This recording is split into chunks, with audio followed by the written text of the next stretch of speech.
जहाँ social media हो बा किछिटा नेशनल चैनल मध्य ये कथा रिपोर्ट करा जायछि जे माननीय ओडिशार राज्यपाल जे पुओ अछंती ललित कुमार से जड़े सरकारी कर्मचारी एएसओ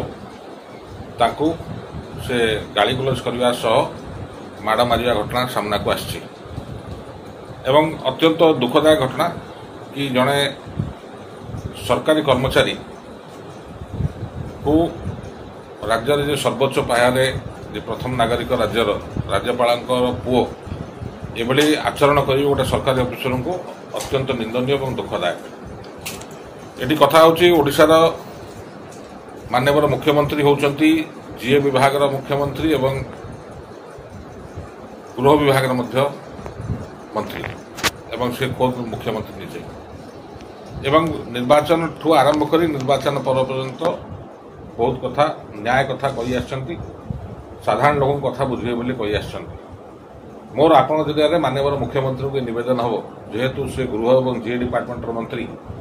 कि तांकर अधीनस्थ जन कर्मचारी राज्य सरकार कर्मचारी एएसओ असिस्टेंट सेक्शन ऑफिसर से कार्यरत थिले माननीय जिला राज्यपाल पुरी भवन रे एवं ताकू डाकी जो भाव में पुओ असल्ट करछंती से संक्रांत रे से पुरी थाना रे एतला दैछंती मानवाधिकार कमिशन पक्षर याचिका दायर कराई सी भी ग्रहण कर रिसीप्टा 7 तारीख रु आज होगला 13 तारीख ना ये संक्रांत एफआईआर देला पुलिस कौन पचरा उचरा करना से संक्रांत जहाँ धारावाहिक कार्यक्रम हवा कथा विधिवत कार्यक्रम हवा कथा पुलिस तरफ से या पक्षर कारण कौन और रहस्य कौन जो कथा आप मत आगुरी पचारे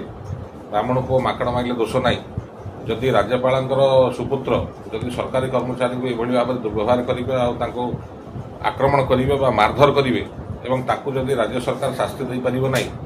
जो कथा कहुच्छे ओडिशार जनसाधारण को न्याय दिज्व यहाँ केतुर शाणित हम और केतुर या लोक विश्वास करेंगे सरकारी कर्मचारी सरकार को विश्वास करेंगे एक प्रश्नवाची। विभिन्न समय आम राजनीतिक दल मैंने